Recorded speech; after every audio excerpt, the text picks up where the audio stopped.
All right, video just cut off. Hopefully got it. Anyway, yeah. So we're just talking about the numbers I got for the metal. Now on the way back, we saw a stove, and I said, let's stop and pick it up. So we stopped, picked it up. We were just starting to pull away, and this lady's like flailing her arms at me or whatever. So Paul, stop. She's probably got more. Roll down the road. She goes, well, I got some truck rims if you want them. Go out. There's this guy. He's working on his big GMC 2500. He's replacing them. But I got all kinds of stuff. We just got 2 more batteries, 4 more aluminum truck rims. Okay, we got to clean them up a bit, but no tires on them. A bunch of metal, not very much, plus the stove. Stove weighs about 150 pounds. Not a bad start, but we got about 40 or 50 pounds of brass, another 40 or 50 pounds of copper. Yes, what a day, guys. We got to clean up the copper for our next run, and then we still got about another ton and a bit, maybe if we're lucky 2 tons of scrap metal. So we're going to be probably getting 1 more scrap run this season, but that last one was a good one. We'll just say these last ones are going to be good. Like, that was a really nice pick. And that's what I say about, like, when you're going to be picking scrap metal and you see stuff on the side of the road. Okay, if you're not sure whether you should take it or not, because some people are like, oh, no, that's for the garbage, that's not for you, blah, blah, blah. I've never had that happen, but I can imagine some people are like that, right? If you're not sure, just go knock on the door and ask, hey, do you mind if I take that scrap? You're doing 2 things. Number 1, you listen to the squeaky bell. Oh, that poor thing. But number 2, more importantly, you're knocking on the door, you're meeting the people, right? And you're going to be basically talking to them face to face.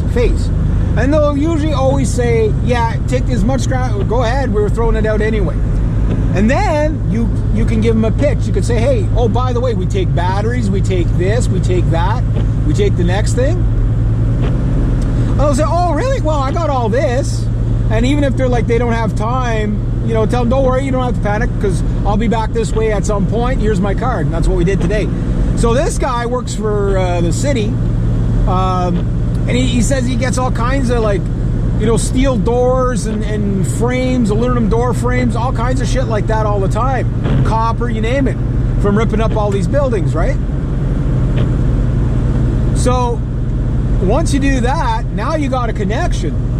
And a connection, even if you only hit the guy twice a year, but you might get a couple $100 off of that guy twice a year. Now, as a show of good faith, we bought the copper off of him for, yeah, we'll say about a quarter price per pound. We just kind of ballparked it in our heads. So yeah, we're going to lose a little bit of money that way, but he gave us about $300 worth of stuff, $250, $300 worth of stuff. So we gave him $50, right? 25 for me, 25 for my buddy Paul. And Paul and I are going to basically, you know, split 50-50, right? For the next run. So we might have $500-600 on the next run. We got $800. It was like $498, I think, was when we added it all up. $498. So we'll say $400 $798 that we made today. Divided by 2 guys, $400 for about 6 hours worth of work total, cleaning up and everything like that. Today was even easier because almost everything was ready to go when we hit that guy's place. So today was a really, really, really, really awesome day is what I guess I'm getting at.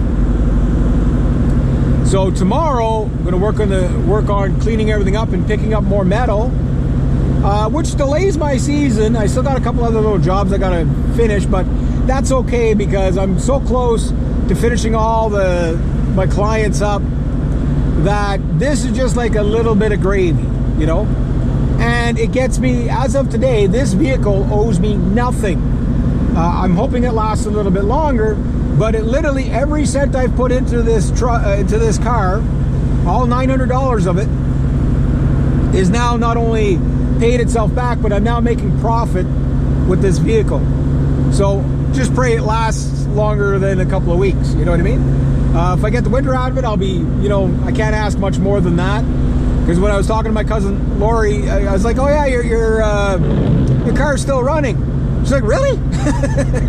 Like she said it literally like that. So, hey, stay on your side. Holy crap! And beaver. And anyway, so if I get, like a year out of this car, like from this point on, anything I make with it is just icing on the cake, right? It's just all profit from pretty much here.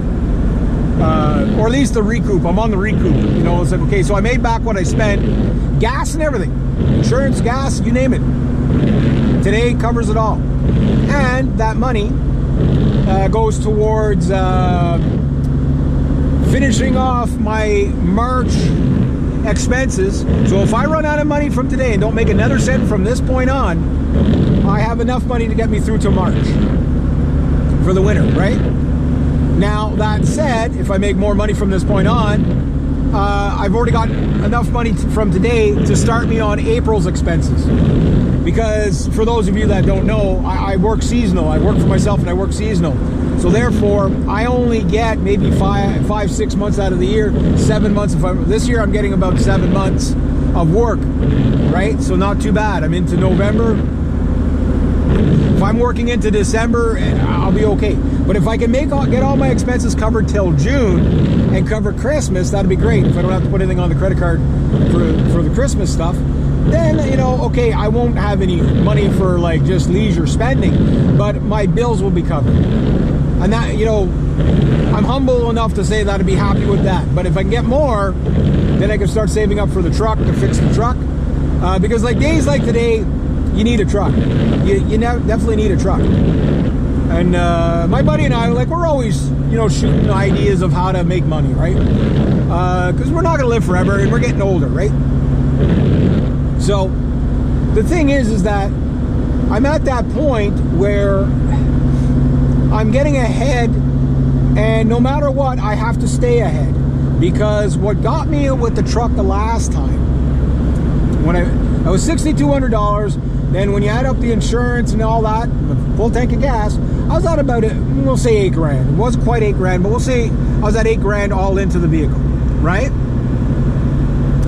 Well, it's taken me all this time to, school bus is heading out to get the kiddos.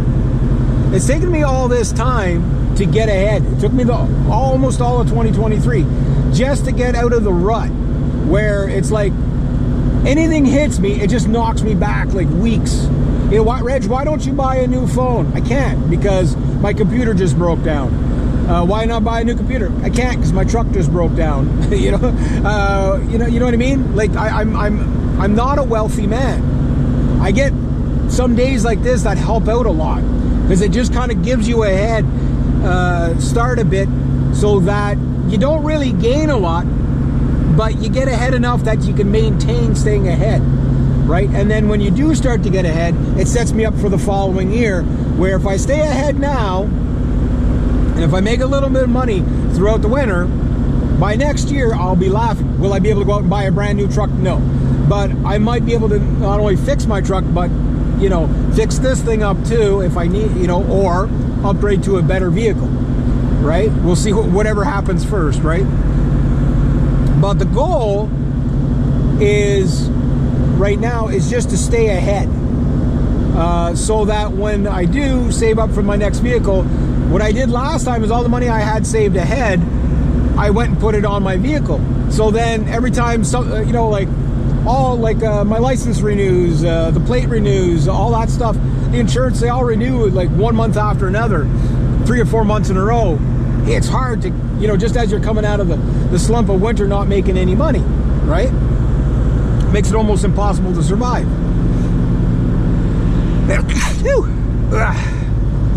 So the trick is to stay ahead enough so that when I do make the money next year, I can just put that money towards keeping, you know, like the vehicle, the maintenance, stuff like that. You know, so when I do get another vehicle, I'll have $1,500 sitting there for, oh, it needs this, oh, it needs that, and deal with it right away, right? That's the goal. Doesn't always work out that way, but if you can get a little bit of a head, because one thing breaks, it's $500. You know what I mean? Like, it's always like that. You know what I mean? It's never like,